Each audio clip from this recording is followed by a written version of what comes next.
이 여자가 어디서 낯이 익다 했더니 얼마 전 날 보고 길 좀 똑바로 다니라고 면박 준 여자였어요. 그리고 오늘 손자 며느리감이라며 제 앞에 앉아 있게 되었죠. 고급 주택단지 시세 묻던 여자가 손주 며느리가 될 줄 몰랐네요. 겉보기엔 완벽한 여자, 하지만 그녀의 본 모습은 달랐습니다. 건물주 할머니는 본능적으로 이를 알아보고 손자의 앞날을 지키기 위해 야쿠르트 카트를 끌기 시작했습니다. 그리고 21일 후 모든 진실이 드러났습니다. 73세 건물주 할머니의 변장, 그리고 손자 예비 신부의 충격적인 비밀 이야기 바로 시작하겠습니다. 안녕하세요. 저는 올해 73, 명동에서 건물 5채를 가진 강옥자입니다. 제 인생은 결코 쉽지 않았습니다. 19에 시골에서 서울로 올라와 식당 설거지부터 시작했죠. 그렇게 한 푼 두 푼 모아 지금의 자리까지 왔어요. 사람 보는 눈은 제 평생 무기였습니다. 누가 진심이고 누가 가식인지 한 번 보면 바로 알아챘어요. 그날은 손자 정우가 처음으로 예비 신부를 데리고 온다고 해서 마음이 설렜습니다. 정우는 제게 특별한 아이예요. 엄마 없이 아빠와 할머니 품에서 자랐어요. 정우는 순수한 영혼을 가진 아이였어요. 그래서 더 걱정되기도 했습니다. 현관문이 열리고 정우가 한 여자를 데리고 들어왔어요. 단정한 원피스를 입은 여자는 밝게 웃으며 정우 팔에 살짝 기대어 있었습니다. 그런데 순간 이상한 기분이 들었어요. 어디서 본 적이 있는 얼굴이었습니다. 할머니, 이쪽은 제가 말씀드렸던 지수예요. 이번에 결혼하기로 한 사람이에요. 여자는 공손하게 고개를 숙이며 인사했습니다. 처음 뵙겠습니다, 할머님. 평소 도연 씨가 할머니 얘기 자주 했어요. 미소 짓는 얼굴이 분명 어디선가 본 적이 있었습니다. 그때 갑자기 며칠 전 일이 떠올랐어요. 명동 건물 관리 때문에 나갔던 날이었습니다. 오래된 상가 건물의 배관 문제로 직접 확인하러 갔죠.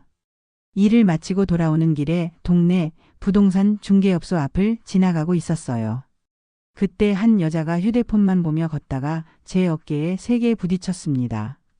나이 든 사람에게 조심스럽게 사과하는 게 아니라 오히려 짜증을 냈어요. 할머니, 길 좀 잘 보고 다니세요. 그리고는 전자담배를 꺼내 입에 물더니 부동산 앞에 서 있는 중개업자에게 다가갔습니다. 제가 주변에 서 있었기에 그녀의 말이 들렸어요. 여기 시세 얼마예요? 저 끝에 있는 고급주택 단지는 평당 얼마나 하나요? 그 여자의 눈빛이 지금도 선명하게 기억납니다. 그건 단순한 호기심이 아니었습니다. 계산하는 눈빛이었어요. 마치 모든 것을 돈으로 환산하는 듯한 차가운 눈빛이었죠. 그리고 지금 그 여자가 제 손자의 예비 신부라니요. 순간 등골이 오싹해졌습니다. 설마 정우에게서 우리 집이 어딘지 듣고 부동산 시세를 조사하러 왔던 것인가? 이런 의심이 머릿속을 스쳐 지나갔어요. 내색하지 않으려 했지만 제 표정이 굳어지는 것을 감출 수 없었습니다. 지수는 환한 미소를 지으며 제게 선물 꾸러미를 내밀었어요. 겉으로는 완벽한 예비 손주 며느리의 모습이었습니다. 하지만 저는 알았어요. 그 미소 뒤에 숨겨진 계산적인 속셈을. 평생 사람을 보며 살아온 저로서는 그 가식적인 미소가 어떤 의미인지 단번에 알아챘습니다. 우리 셋이 앉아 차를 마시고 있는데 갑자기 정우의 휴대폰이 울렸습니다. 회사 일 때문에 급한 전화라며 정우가 자리를 비웠어요. 거실에는 저와 지수만 남았습니다. 저는 차를 마시는 척하면서 지수의 행동을 지켜보았죠. 처음엔 공손하게 앉아있던 지수가 정우가 나가자마자 태도가 달라졌어요. 주변을 둘러보더니 우리 집 고급 장식장을 유심히 살피기 시작했습니다. 제가 화장실에 잠시 다녀왔을 때 복도 끝 거울에 비친 모습이 눈에 들어왔어요. 지수는 장식장 앞에 서서 휴대폰 카메라로 사진을 찍고 있었습니다. 그러더니 그 사진을 구글 이미지 검색에 올리는 게 아니겠어요? 그때 지수의 입에서 작은 목소리가 흘러나왔습니다. 역시 이거 3,200만 원짜리 맞네. 그 순간 심장이 철렁 내려앉았습니다. 이건 단순히 예의상 관심을 보이는 게 아니었어요. 명백한 재산 조사였죠. 시세 확인, 구글 검색, 몰래 찍은 사진까지. 저는 그 자리에 얼어붙은 채 서 있었습니다. 이 애도 똑같은 냄새가 난다. 내 손자가 아들을 닮아 여자 보는 눈이 없구나. 내가 뒷조사 좀 해야겠다. 왜 이렇게 손자의 예비 신부를 의심하고 뒷조사하려는 걸까요? 저에겐 이유가 있었습니다. 저는 지금은 건물주이지만 젊은 시절 김밥 장사로 시작해 밑바닥부터 올라왔고 아들 민우를 혼자 키우며 악착같이 살아왔죠. 하지만 인생에서 딱 한 가지 제가 실패했다고 생각하는 게 있습니다. 바로 아들의 결혼이었어요. 민우는 젊었을 때 얼굴만 예쁜 여자를 쫓아 주변의 만류를 무시하고 결혼했습니다. 그 여자는 인성은 없고 화려한 외모만 앞세웠죠. 결국 정우를 낳고 얼마 지나지 않아 바람이 나서 다른 남자와 도망가 버렸습니다. 그 후 민우는 정신을 못 차린 채 이혼하고 나서도 방황을 거듭했어요. 그 이후로 손자 정우는 제 손에서 자랐습니다. 정우는 제게 하늘 같은 존재였죠. 그런데 정우는 성격도 외모도 심지어 여자를 좋아하는 취향까지 아버지를 꼭 닮아 있었습니다. 그래서 정우가 결혼하겠다고 데려온 여자 서지수를 본 순간 예전 며느리가 생각나 가슴이 쿵 내려앉았어요. 화장실에서 나와 다시 거실로 돌아가려는데 복도에서 지수가 휴대폰으로 우리 집 여기저기를 찍고 있는 모습을 또 목격했습니다. 제 심장이 빠르게 뛰기 시작했어요. 너무 분해서 손이 떨렸지만 표정 관리를 하며 태연하게 거실로 들어갔습니다. 지수는 재빨리 휴대폰을 가방에 넣고 공손한 미소를 지었지만 이제 저는 그 미소가 가식이라는 걸 알았습니다. 정우가 돌아왔을 때 지수는 마치 아무 일도 없었던 것처럼 다정하게 정우를 맞이했어요. 하지만 제 눈에는 모든 것이 보였습니다. 이 여자가 우리 정우를 노리고 있다는 사실이 말이죠. 아들이 당했던 것과 같은 일을 손자에게는 절대 겪게 할 수 없었습니다.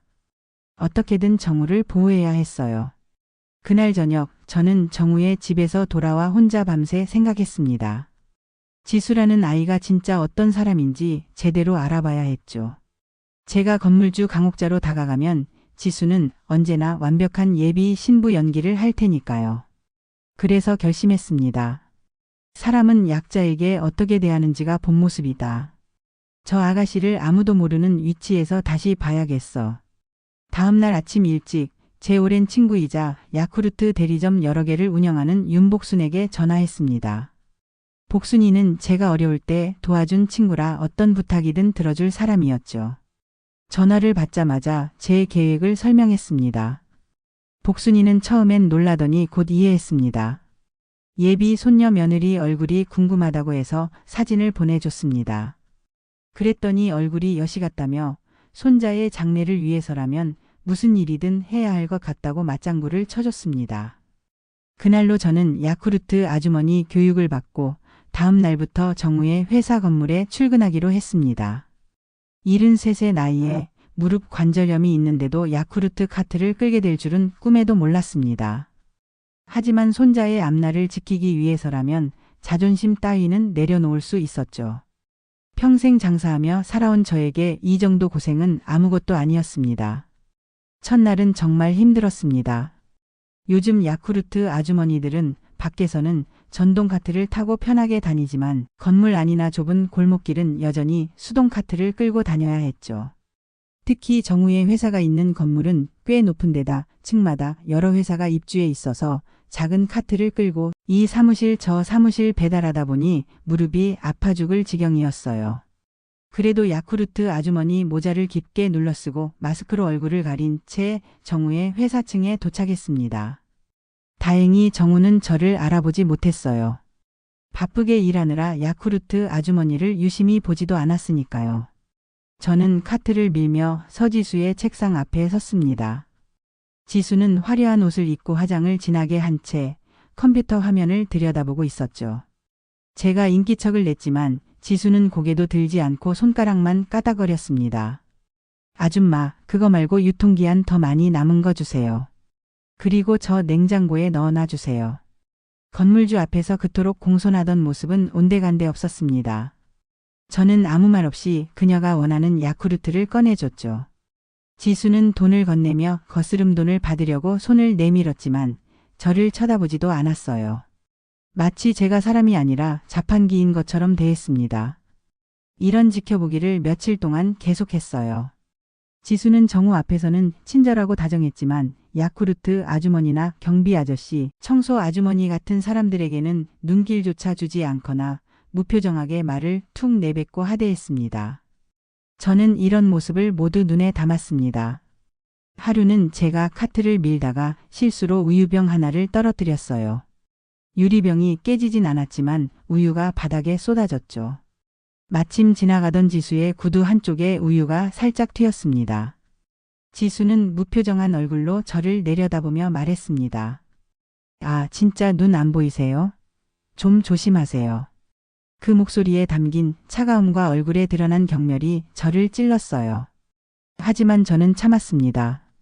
이게 다 우리 정우를 위한 일이니까요. 그저 고개를 숙이고 미안하다고 사과했죠. 또 다른 날 지수가 경비실에서 택배를 찾으려다 화를 내는 모습을 목격했습니다. 택배 도착했다는 문자를 받았는데 택배가 없다며 경비 아저씨가 분실한 게 아니냐고 목소리를 높이고 있었어요. 경비 아저씨는 진땀을 흘리며 택배 회사에 확인해 보겠다고 했지만 지수는 듣지도 않고 택배 어디 갔는지 책임지세요 라며 화를 냈습니다. 그 모습을 보면서 저는 제 의심이 확신으로 변했습니다. 약자에게 이렇게 대하는 사람이 우리 정우를 진심으로 사랑할 리 없었어요. 그저 정우의 집안과 재산만 보고 접근한 것이 분명했죠. 이제 더 확실한 증거를 모아야 했습니다. 정우가 눈을 뜨게 할 수 있는 결정적인 증거를 말이에요. 그날 밤 복순이가 제 사무실을 찾아왔습니다. 평소와 달리 얼굴이 어두워 보였죠. 무엇이 있냐고 물었더니 복순이는 가방에서 봉투 하나를 꺼내 저에게 건넸습니다. 봉투 안에는 사진 한 장이 들어 있었어요. 고급 호텔 로비에서 서지수가 한 남자와 팔짱을 끼고 호텔 안으로 들어가는 모습이 찍혀 있었습니다. 순간 심장이 철렁 내려앉았습니다. 누구냐고 물을 필요도 없었어요.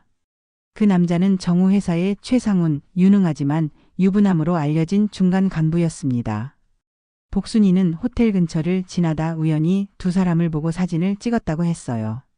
전에 지수의 사진을 보여줬었는데 얼굴을 알아본 거였죠. 손자의 예비 신부가 다른 남자와 그것도 유부남과 호텔에 들어가다니 가슴이 철렁 내려앉았죠. 숨이 가빠졌습니다. 사진을 보며 머릿속이 하얘졌어요. 아들의 결혼이 실패했던 기억이 떠올랐습니다.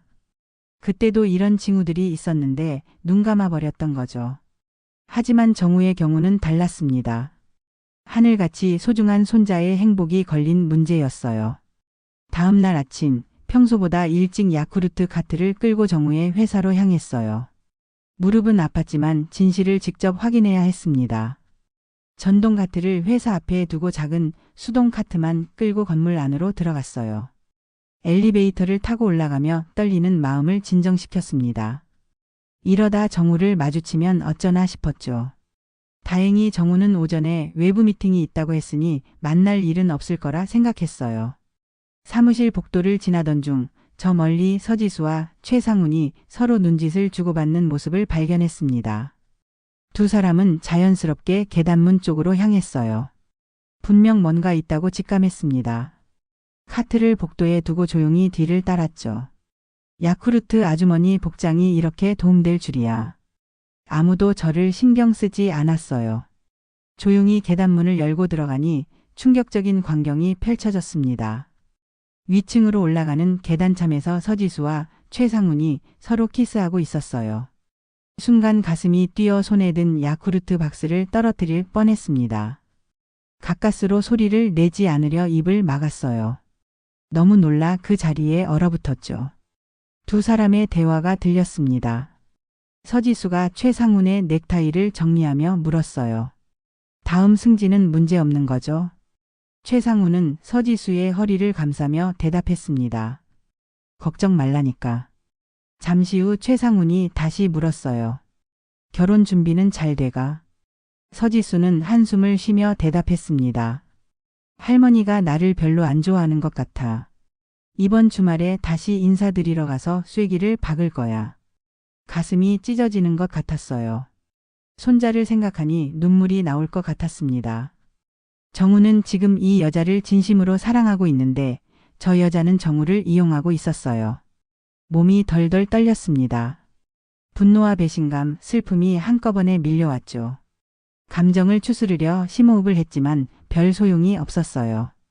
더 이상 보고 있기 힘들어 조용히 계단을 내려왔습니다. 화장실에 들어가 찬물로 얼굴을 씻으며 마음을 진정시켰어요. 거울에 비친 제 얼굴은 창백했습니다. 할 수 있는 모든 것을 해서라도 정우를 보호해야겠다고 다짐했어요.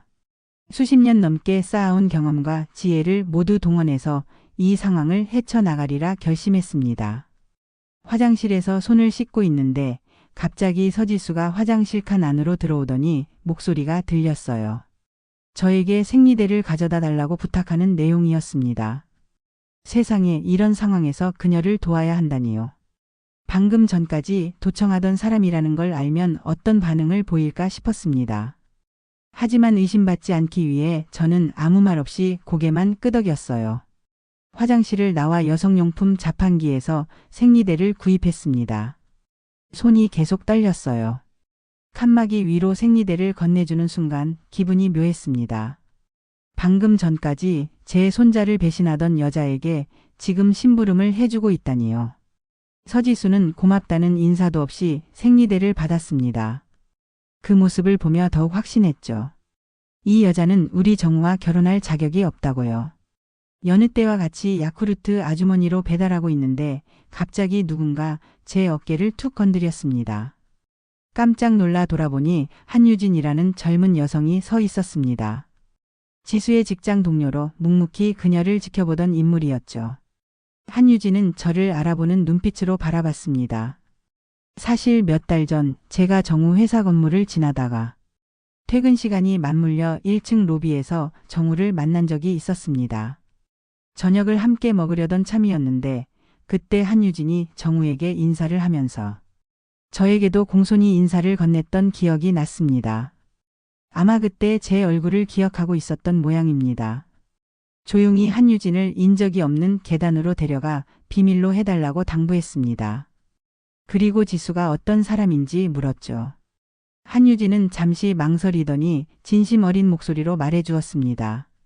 지수는 윗사람에게만 잘하고 자기 일을 모두 밑사람에게 떠넘기는 스타일이라고요. 더 나쁜 것은 일을 떠넘길 때 책임도 지지 않아 아랫사람과 동료들 사이에서 평판이 좋지 않다는 사실이었습니다. 이 이야기를 들으며 제 마음은 더욱 무거워졌습니다. 평소 지수의 행동을 관찰하면서 특이한 점을 발견했었습니다. 지수는 자리를 비울 때마다 불편하더라도 반드시 컴퓨터 암호를 걸어두었죠. 이런 행동이 단순한 보안 의식이 아니라 뭔가 숨기고 있는 것 같다는 생각이 들었습니다. 컴퓨터 안에 비밀이 있을 거라는 확신이 들었습니다. 생각 끝에 과감한 결정을 내렸습니다. 아무도 없는 점심시간 사무실이 텅 빈 시간을 노려 윤복순과 한유진의 도움을 받아 지수의 컴퓨터 비밀번호를 알아냈습니다.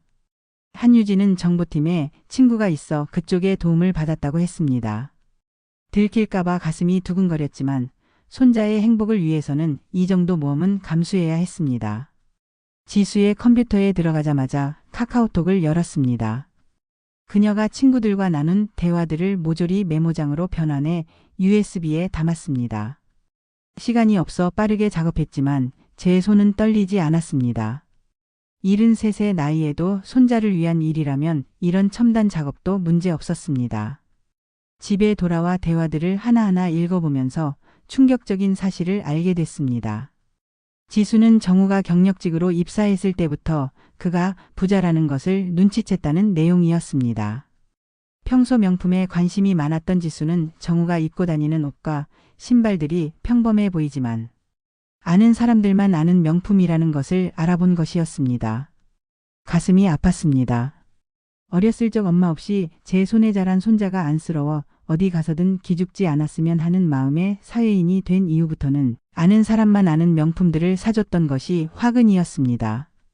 누구나 알아보는 루이비통이나 구찌 같은 것이 아니라 일반 사람들은 잘 모르지만 명품을 아는 사람만 알아보는 브랜드로 사줬던 것이 문제였던 것입니다. 지수의 카카오톡 대화를 더 읽어보니 그녀가 정우를 타깃으로 설정했다는 내용도 있었습니다.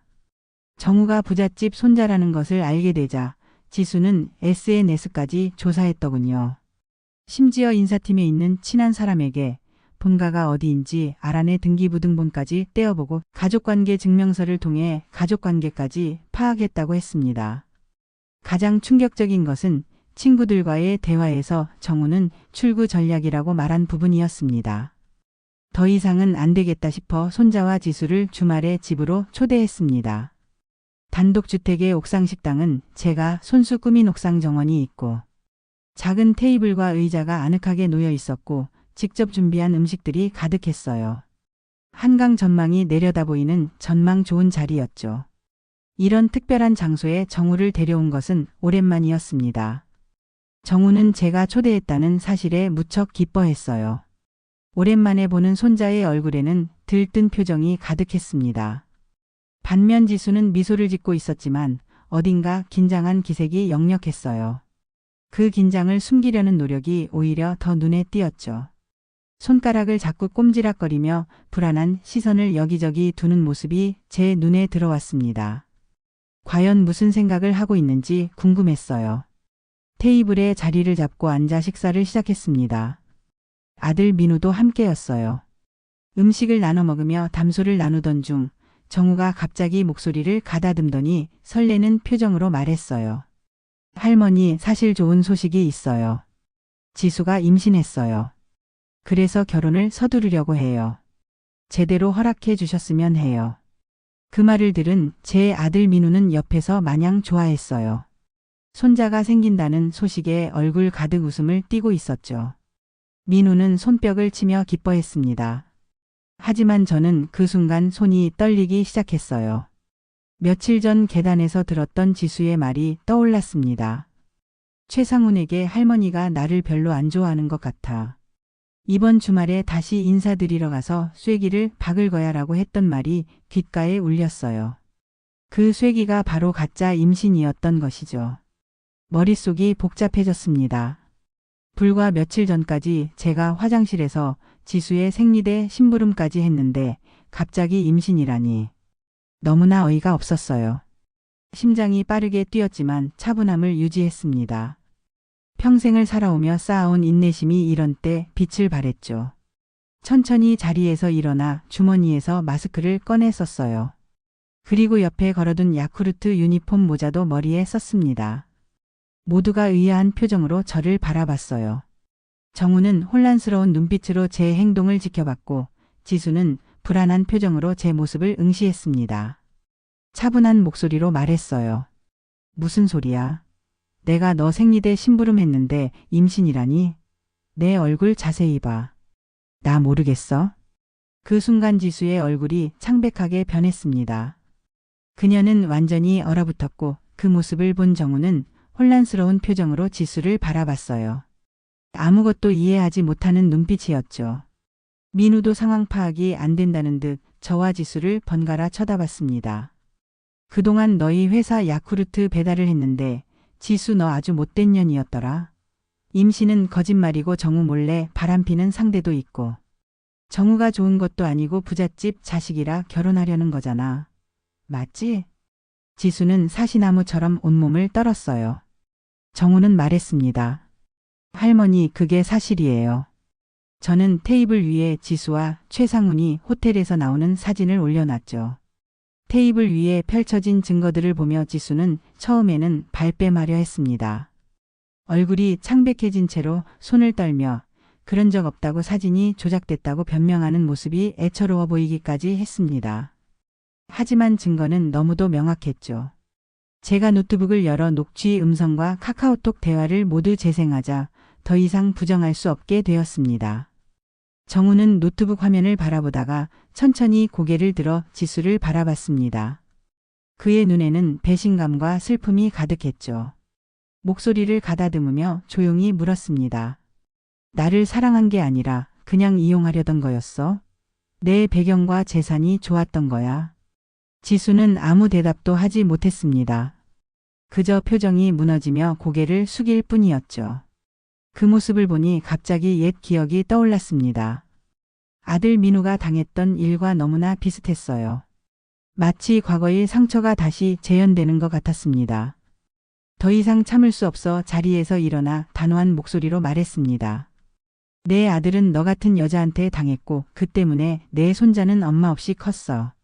증손자까지 그렇게 되지 않도록 내 가정을 지키려고 여기까지 왔다. 넌 결혼을 이용하려 했지만 우린 사람을 본다. 재산이 아니라. 제 말에 지수는 갑자기 눈물을 터뜨렸습니다. 자신은 어렸을 적 홀어머니 밑에서 자란 가난한 형편 때문에 항상 성공하고 잘 되고 싶은 마음이 컸다고 변명했죠. 정우를 사랑하는 건 진심이라며 흐느꼈습니다. 하지만 그것은 분명히 악어의 눈물이었습니다. 평생 사람을 보며 살아온 저로서는 그 거짓된 눈물을 한눈에 알아볼 수 있었습니다. 정우는 그런 지수를 가만히 보다가 차갑게 코웃음을 쳤습니다. 더 이상 말하지 않고 문을 가리키며 지수를 내쫓았습니다. 지수는 마지막으로 무언가 말하려 했지만 정우의 단호한 태도에 결국 아무 말도 하지 못한 채 옥상 식당을 떠났습니다. 지수가 떠난 뒤 정우는 의자에 털썩 주저앉아 얼굴을 두 손으로 감쌌습니다. 한참을 그렇게 있다가 고개를 들었을 때 그의 눈에는 눈물이 고여 있었지만 단단한 결심이 담겨 있었습니다. 어렸을 적부터 엄마가 없어서 자신이 응석바디로 살았던 게 이렇게 화가 되었을지 몰랐다며 반성하는 모습이 보였습니다. 민우는 아들의 어깨를 토닥이며 위로했지만 정우는 결심한 듯 고개를 저었습니다. 그리고는 주머니에서 고급 외제차 키와 명품 시계를 꺼내 테이블 위에 올려놓았습니다. 이어서 지갑에서 매달 용돈으로 쓰고 있던 카드까지 모두 꺼내 놓았죠. 정우는 앞으로 집안의 도움을 받지 않고 자신의 힘으로 시작하겠다고 했습니다. 심지어 집에서 얻어준 오피스텔도 빼고 원룸을 구해 혼자 살아보겠다는 결심까지 말했습니다. 그 모습을 보며 저는 뿌듯함과 함께 안타까움을 느꼈습니다. 하지만 이번 일을 계기로 정우가 진정으로 성장할 수 있다면 그것만으로도 충분하다고 생각했습니다. 아들 민우는 처음에는 반대하려는 기색이었지만 아들의 결연한 표정을 보고는 말을 아꼈습니다. 대신 언제든 도움이 필요하면 말하라고 했죠. 저는 정우의 손을 꼭 잡으며 어떤 선택을 하든 응원하겠다고 약속했습니다. 정우는 비로소 미소를 지으며 고개를 끄덕였습니다. 정우가 독립한 뒤로 마음이 무거웠습니다. 손자가 혼자서 잘 지내고 있을까 걱정이 되었죠. 결국 참지 못하고 정우의 원룸을 방문했습니다. 어디 사는지는 알고 있었지만 직접 가보는 건 처음이었어요. 마음 한구석에서는 가난한 환경에서 힘들게 지내고 있을까봐 두려웠습니다. 문을 두드리자 정우가 나왔습니다. 손자의 얼굴은 예전보다 훨씬 건강해 보였고 눈빛에는 당당함이 서려 있었죠. 집 안으로 들어서니 단촐하지만 깔끔하게 정리된 원룸이 눈에 들어왔습니다. 기본적인 가구만 있었지만 제 눈에는 그 어떤 호화로운 집보다 아름다워 보였습니다. 정우가 직접 끓인 차를 내어주며 일상을 이야기했죠. 회사는 잘 다니고 있고 자신의 힘으로 살아가는 게 생각보다 즐겁다고 했습니다. 그 말을 들으니 문득 제 젊은 시절이 떠올랐습니다. 부모님의 도움 없이 맨손으로 서울에 올라와 고생하며 노력했던 그 시간들이 주마등처럼 스쳐 지나갔죠. 눈물이 나와 슬며시 손등으로 눈물을 훔쳤습니다. 할머니 왜 우세요? 정우가 걱정스럽게 물었지만 그저 미소로 답했습니다. 이 순간이 너무 자랑스럽고 뿌듯해서 나오는 눈물이었으니까요. 손자의 진정한 성장을 지켜보는 기쁨은 말로 표현할 수 없었습니다. 그날 이후로도 손자를 매일 보고 싶어 야쿠르트 배달은 계속하기로 결심했습니다. 이제는 위장 근무가 아니라 정식으로 일하는 것이었죠. 복순이도 놀랐지만 저는 진심으로 이 일이 좋았습니다. 매일 정우의 회사에 들러 야쿠르트를 배달하며 손자의 모습을 볼 수 있었으니까요. 정우는 생활비를 아끼기 위해 시장에서 밑반찬을 사다가 회사 냉장고에 두었습니다. 햇반도 사다 놓고 계란말이 같은 간단한 반찬은 집에서 해와서 점심을 해결하는 모습이 보기 좋았죠. 그런 모습을 보며 야쿠르트 배달 일을 하기로 한 것이 정말 잘한 결정이라는 생각이 들었습니다. 이렇게 매일 손자의 동태를 살필 수 있으니까 말이죠. 게다가 집에만 있던 전보다 다리에 근력이 붙었고 사회 활동을 하니 활력도 생겼습니다. 무기력할 틈이 없었죠. 손자뻘되는 정우의 사무실 사람들에게 건강 제품을 권하기도 하고 가끔씩 아침으로 먹으라며 떡도 가져다 주었습니다. 한 번씩 수다를 떨다 보니 하루가 심심할 틈이 없었습니다. 어느 날 정우의 회사 사람들이 제게 감사 인사를 전하며 작은 선물을 건넸습니다. 항상 밝은 미소로 활력을 주어서 고맙다고 했죠. 그 순간 깨달았습니다. 돈보다 중요한 건 사람을 보는 눈이라는 것을. 상처는 자산이 될 수 있고 인생의 경험은 다음 세대를 위한 무기라는 것도 다시 한번 깨달았습니다. 제 인생의 경험이 정우에게 소중한 교훈이 되었다는 사실이 기뻤습니다. 지수 같은 여자를 만나 상처받았지만 그 경험으로 정우는 더 강해졌고 진정한 독립을 이루었죠. 사람 보는 눈을 키우게 된 것도 큰 자산이 되었을 거라고 믿었습니다. 어느 날 정우가 회사 동료를 소개한다며 저녁 식사에 초대했습니다. 한유진이었죠. 그녀의 맑은 눈빛과 정우를 바라보는 따뜻한 시선이 마음에 들었습니다. 이번에는 정말 제대로 된 사람을 만난 것 같다는 확신이 들었습니다. 다음번 정우가 데려올 손자 며느리감은 분명 진심으로 정우를 사랑하는 사람일 것이라 믿었습니다.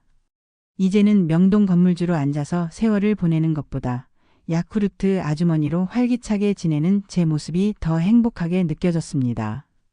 나이는 숫자에 불과하다는 것, 그리고 어떤 형태로든 사회에 참여하고 활동하는 것이 삶의 활력소라는 것을 깨달았습니다. 무엇보다 손자의 성장을 지켜볼 수 있다는 것이 가장 큰 행복이었습니다. 네, 이렇게 모든 사연 들어봤습니다. 오늘의 이야기 어떻게 보셨나요? 사람의 진짜 얼굴은 높은 자리에 있을 때가 아니라 아무 힘도 없다고 여겨지는 사람 앞에서 드러나는 법이지요. 나이 든다는 건 그걸 분별할 줄 아는 눈을 갖는다는 뜻입니다. 오늘도 세상 어디선가 누군가는 조용한 눈으로 사람을 보고 있을지도 모릅니다. 끝까지 봐주신 분들, 그리고 응원해주시는 덕분에 이야기를 만들 때 큰 힘이 됩니다. 구독과 좋아요는 언제나 큰 힘이 됩니다. 사연 라디오 사라였습니다. 시청해주셔서 감사합니다.